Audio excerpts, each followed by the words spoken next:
اور بعض لوگ اس کو کہتے ہیں کالا علم۔ کالا علم کبھی نہیں کہنا چاہیے۔ علم روشنی کا نام ہے، علم نور کا نام ہے، علم ہدایت کا نام ہے، علم دل کی تسکین کا نام ہے، علم تو ترقی کے منازل کا نام ہے، علم تو جنت کے راستے بتانے والا ہے۔ کالا علم نہیں ہے، اس کو کالا جادو کہہ دیں، کالا جادو کہہ دیں، نیلا پیلا سارا کچھ کہہ دیں، لیکن کالا علم نہیں کہنا چاہیے۔ بڑی غلط فہمی ہے ہر آدمی کی، کالا علم، کالا علم، کالا علم۔ علم کالا نہیں ہوتا، جادوگر کا منہ کالا ہوتا ہے اور کروانے والوں کا منہ کالا ہوتا ہے۔ جادوگر کا دل کالا ہوتا ہے اور جادو کروانے والے کا منہ کالا ہوتا ہے، علم کالا نہیں ہوتا۔ کالا جادو کہہ دیجئے، ایک غلط فہمی یہ۔ دوسری غلط فہمی یہ کہ بعض لوگ کہتے ہیں جادو کی کاٹ تو جادو ہی سے ہوتی ہے۔ ایسا شیطان نے جملہ سمجھایا، ایسا شیطان نے، اکثر لوگوں کے جادو ہو گیا ہے، جادو ہو گیا، اب کاٹ کروانی ہے تو ظاہر ہے جادو کی کاٹ تو جادو ہی سے ہوگی۔ جادو کی کاٹ کے لیے دین نے مجھے اور آپ کو اتنا خوبصورت کلام دیا ہے کہ اس سے خوبصورت کلام کوئی نہیں۔ اتنا خوبصورت کلام دیا ہے برکت والا کہ اس سے بڑھ کر برکت والا کلام کوئی نہیں۔ بے مثال کلام، مؤثر کلام، جس کی تاثیر سے انسانی دل ایسے بدلتے ہیں اور ایسے چمکتے ہیں کہ جگمگ جگمگ کرتے ہیں۔ وہ اللہ کی کتاب ہے، اللہ کا قرآن ہے۔ یہ کیسا فکر ہے کہ جادو کا توڑ جادو سے ہی ہوگا؟ اس کی مثال ایسے ہے کہ جیسے کوئی انسان بے خیالی میں گندی نالی میں گر گیا، تو جب گندی نالی میں گر گیا، اس کا پاؤں، اس کی ٹانگ، اس کے کپڑے گندے ہو گئے، تو کوئی انسان یہ کہے گندگی میں گر گئے ہو تو پاک ہونے کے لیے دوبارہ گندے پانی سے کپڑے دھو لے، گندے پانی سے پاؤں دھو لو، گندے پانی سے منہ دھو لو، تو اس کو ہم کہیں کتنا بیوقوف ہے، کتنا بیوقوف ہے، کتنا نادان ہے۔ گندی نالی میں گر گئے، وہاں سے نکلو تو صاف پانی پر آؤ، ٹوٹی کھولو، اپنے پاؤں دھو لو، اپنے کپڑے دھو لو، پاک صاف ہو جاؤ گے۔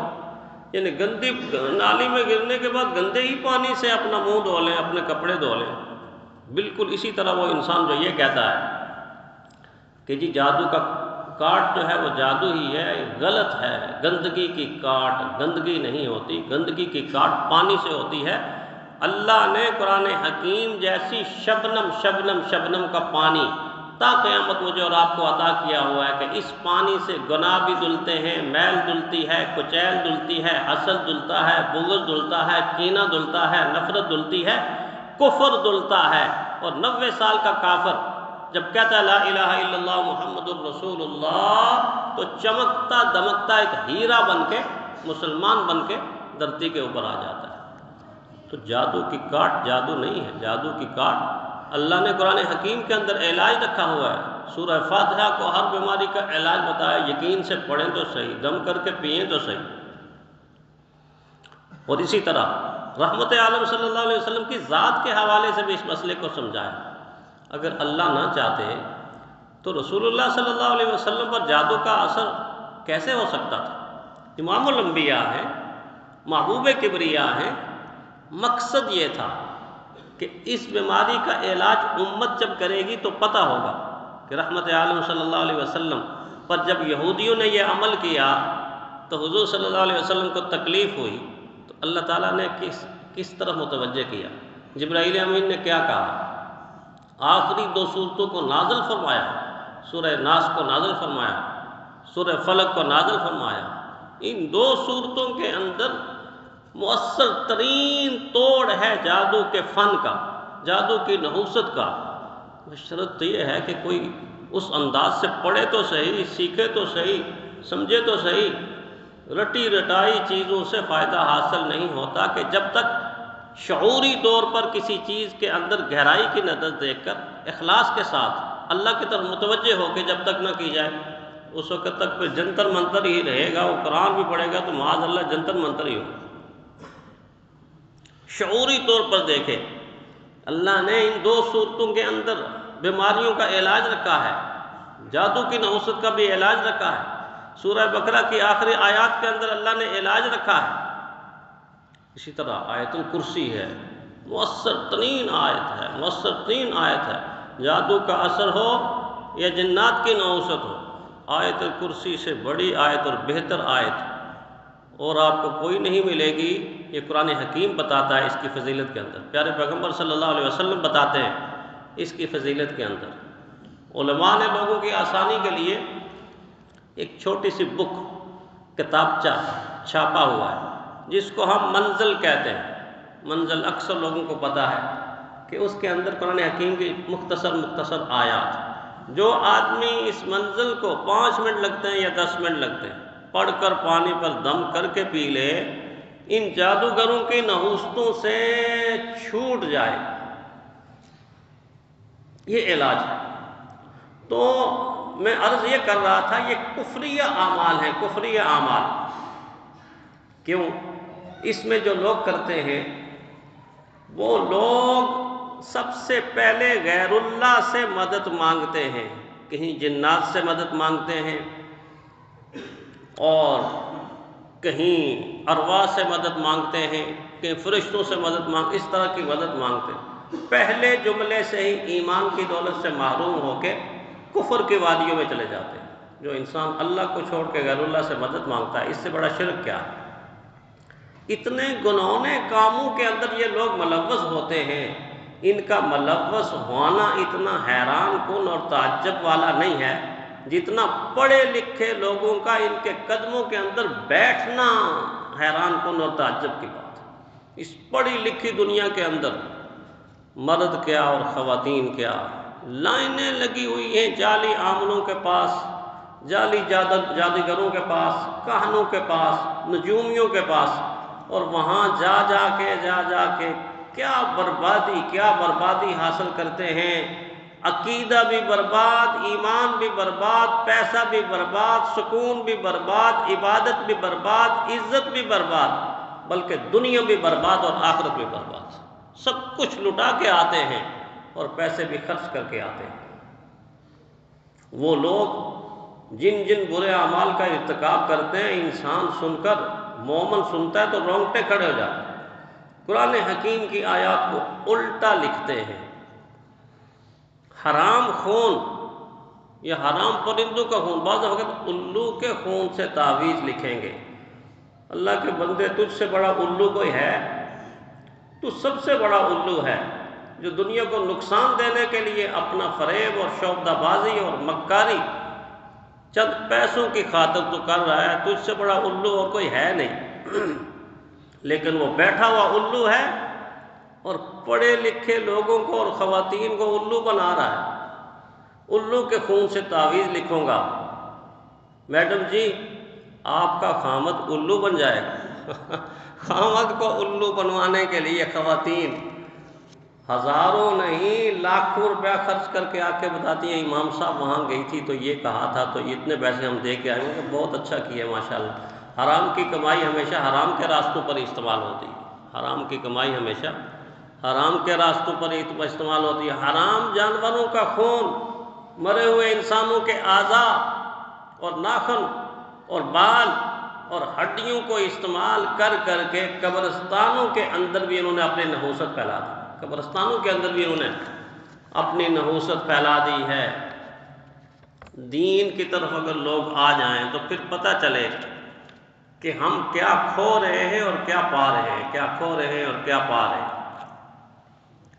تو اس بنیاد پہ قرآن حکیم 63 دفعہ یہ لفظ استعمال کر کے مجھے اور آپ کو یہ حقیقت سمجھا رہا ہے کہ اس جہالت سے باز آ جاؤ اور اس جہالت سے جان چھڑا۔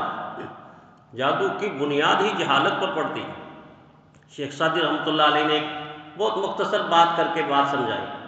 کہیں سے گزر رہے تھے تو ایک آدمی اپنے مرے ہوئے گدھے کا سر، ہڈیوں کا ڈھانچہ ایسے لکڑی کے اوپر ایسے ٹانگ رہا تھا فصل میں۔ پوچھا بھائی اس سے کیا ہوگا؟ تو کہنے لگا کہ اس لکڑی کے اوپر ٹانگے ہوئے سر کی وجہ سے میری فصل کی حفاظت ہوگی، میری فصل کی حفاظت ہوگی۔ تو آگے سے فرمایا کہ یار یہ تو گدھا ہے جو مر گیا ہے، لیکن تو اس سے بڑا گدھا ہے، تو اس سے بڑا گدھا ہے، تجھے عقل ہی نہیں ہے، اتنی عقل نہیں ہے کہ جب یہ زندہ تھا تو اپنے سر کو تیرے ڈنڈے سے نہیں بچا سکا. گدھے کے اوپر جو آدمی ہوتا ہے نا، ریڑھی چلاتا ہے تو وقفے سے کرتا ہے کہ نہیں ایسے ایسے. فرمایا جو زندہ تھا تو اپنے سر کو تیرے ڈنڈے سے نہیں بچا سکا، اب مر گیا ہے، کھپ گیا ہے، اور تو کہتا ہے کہ اس کی ہڈیاں تیرے کھیت کو بچا لیں گی. یہ ہے جہالت، یہ ہے ضلالت، یہ ہے اندھیرا. تو جادو کی بنیاد جہالت کی بنیاد پہ ہوتی، جہالت ہی جہالت، جہالت ہی جہالت. تو میں عرض کر رہا تھا کہ جب فرعون نے کہا کہ بہت کچھ دوں گا، مقابلے پہ آئے، اللہ تعالیٰ نے جادو کو اور معجزے کو الگ کر کے بتایا کہ جادو یہ ہوتا ہے. جادو ہوتا کچھ ہے، نظر کچھ آتا ہے. جادو کی ایک قسم ایسی ہوتی ہے کہ انسان کے دماغ کے اندر یوں داخل ہوتی ہے کہ چیز اصل میں وہ نہیں ہوتی، نظر کچھ اور آتی ہے. اصل میں تھی رسیاں، لیکن نظر کیا آ رہی تھی؟ سانپ دوڑ رہے ہیں، ادھر دوڑ رہے ہیں، ادھر دوڑ رہے ہیں، ادھر دوڑ رہے ہیں. سانپوں کا ایک لامحدود سمندر اس میدان کے اندر یوں حرکت کرنے لگا، بڑے بڑے بڑے بڑے. جب حرکت میں آیا تو لوگ خوفزدہ ہو گئے. موسیٰ علیہ السلام نے بھی دیکھا کہ سانپ دوڑ رہے ہیں، تو علاج کیا ہوتا ہے؟ ویسے جادوگروں کا ایک علاج جو قرآن حکیم نے بتایا نا، وہ ڈنڈا ہے، ڈنڈا. اللہ تعالیٰ نے موسیٰ علیہ السلام سے فرمایا آپ کے ہاتھ میں کیا ہے؟ واطل کا بھی یمین کہا یہ کیا ہے؟ عصا. فرمایا اس کو اس میدان کے اندر ڈال دو. جب میدان کے اندر ڈالا تو ایک عصا نے پوری سپنگڑیوں کو اور سپوں کو نگل کر اژدہا بن گیا، اور اژدہا کے ساتھ ہاتھ لگایا تو دوبارہ لاٹھی بن گئی. تو ایک علاج ان کا ڈنڈا بھی ہے، لیکن ڈنڈا مطلب سزا کون دے گا؟ سزا وہ دے گا، کوئی حکومت ہوگی تو سزا دے گی. حکومت ہی نہیں ہوگی تو سزا کیسے ملے گی؟ اس وقت تو حال کیا ہے؟ میں نے چند الفاظ رات کو بیٹھ کے لکھے ہیں اس بارے میں کہ ہر گلی ہر نگر جادوگر ہی جادوگر. کسی چوک میں آپ چلے جائیں، گلی میں چلے جائیں، یہ بنگالی بابا ہے اور یہ فلاں بابا اور یہ فلاں بابا. پاکستان کی دیواروں کے اوپر آپ اشتہار پڑھیں گے، ہر گلی ہر نگر جادوگر ہی جادوگر، بستی بستی نگر نگر جادوگر ہی جادوگر. بے روپیے ہیں بازیگر، ایمان کے ہیں سوداگر، خریدتے ایمان ہیں بیچتے اگر مگر. دل میں اندھیرا کفر کا، زندگی میں شر ہی شر، لوٹ کے مال لوگوں کا کر دیتے ہیں در بدر، کریا کریا بانٹتے ہیں. جھوٹ دھوکہ اور مکر فرعون کی اولاد. پیچھے شجرہ نسب ادھر جا کے ملتا ہے. فرعون کی اولاد ہیں، یہاں وہاں ادھر ادھر، اور ہر سو نحوستیں ان کی گزریں یہ جدھر جدھر. اس چیز سے اپنے آپ کو محفوظ کرنے کے لیے قرآن حکیم کے وہ حصے جو میں نے بتائے ہیں، ان حصوں کی تلاوت بھی کریں، سمجھیں بھی، اور اس نحوست سے بچنے کی کوشش بھی کریں. اللہ تعالیٰ ہمیں ایسا ہی کرنے کی توفیق عطا.